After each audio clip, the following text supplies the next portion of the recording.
এই শ্রীলঙ্কার বিপক্ষে আগামীকাল মাঠে নামবে টাইগাররা। যে লঙ্কানদের জিততে নাম জপেছিল বাংলাদেশ, এবার সেই লঙ্কানদের হারানোরই লক্ষ্য লিটনদের। এ যেন আজকের ভাই ভাই কালকের শত্রু বনে যাওয়া অবস্থা। বর্তমানে ছন্দে থাকা লঙ্কানদের বিপক্ষে টাইগারদের সুপার 4-এর ম্যাচ নিয়ে আরো খুঁটিনাটি থাকছে প্রতিবেদনে।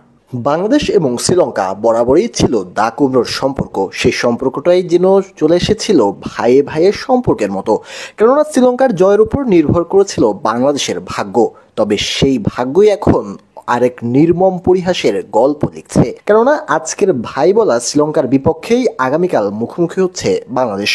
20 তারিখ দুই দল মুখোমুখি হবে রাত 8:30টায়। প্রথম ম্যাচে হংকংয়ের বিপক্ষে কোনো মতে জয় পেয়েছিল বাংলাদেশ, ফলে রান রেট খুব একটা বাড়েনি। দ্বিতীয় ম্যাচে শ্রীলঙ্কার বিপক্ষে বিশাল বড় ব্যবধানে হেরেছিল টাইগাররা, ফলে রান রেট অনেকটাই মাইনাসে চলে আসে। তাই আফগানদের বিপক্ষে জিতলেও -0.27 ছিল বাংলাদেশের পয়েন্ট। তাই তো শেষ ম্যাচের সমীকরণটা ছিল এমন, যদি শ্রীলঙ্কা জিতে যায় তবেই কেবলমাত্র পরের রাউন্ডে যাবে বাংলাদেশ।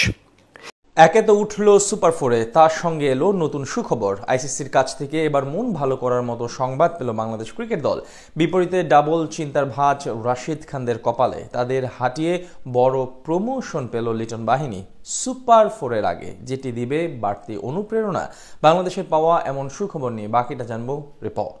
শ্রীলঙ্কা যেন ভাইয়ের মতোই কাজ করে দিল বাংলাদেশের। আফগানদের হারিয়ে সুপার 4-এ তুলে দিল টাইগার ক্রিকেট দলকে। আর এর সাথে সাথে আইসিসি থেকেও এলো মন ভালো করার মতো সংবাদ। লিটন মুস্তাফিজদের সুপার 4-এ ওঠার খুশিকে দ্বিগুণ করে দিল ক্রিকেটের নিয়ন্ত্রণ সংস্থাটি। বিপরীতে কপালে নতুন চিন্তার ভাঁজ পড়ল আফগানিস্তানের। আকাশ সমান স্বপ্ন নিয়ে এশিয়া কাপ খেলতে গিয়েছিল বাংলাদেশ। সেই স্বপ্নের মাঝে চির ধরে লঙ্কানদের বিপক্ষে পারফরমেন্স। হংকংয়ের সাথে জিতলেও হোঁচট খায় নিজেদের দ্বিতীয় ম্যাচে। তবে তৃতীয় ম্যাচে রাশিদ খানদের বিপক্ষে শক্তিশালীভাবে কামব্যাক করে লিটনরা। বোলিং ও ব্যাটিং দুই বিভাগে আস্থার প্রতিদান দিয়ে ম্যাচ জিতে নেয় দারুণভাবে। দুই জয়ের পরও অবশ্য তাদের চেয়ে থাকতে হয়েছে আজকের ম্যাচে। সেখানে লঙ্কানদের জয়ই কেবল পারত বাংলাদেশকে সুপার 4-এ নিয়ে যেতে, এবং ভাইয়ের মতোই শ্রীলঙ্কা সেটা করে দেখিয়েছে। আফগানিস্তানকে দাপুটের সাথে হারিয়ে নিজেরা তো সুপার 4-এ পৌঁছেছেই, সাথে বাংলাদেশকেও নিয়ে গিয়েছে। এমন আনন্দের দিনে আইসিসিও চুপ করে বসে থাকেনি। সাথে সাথে বড় সুখবর নিয়ে হাজির হলো ক্রিকেটের নিয়ন্ত্রণ সংস্থাটি, যেটি শেষ চারের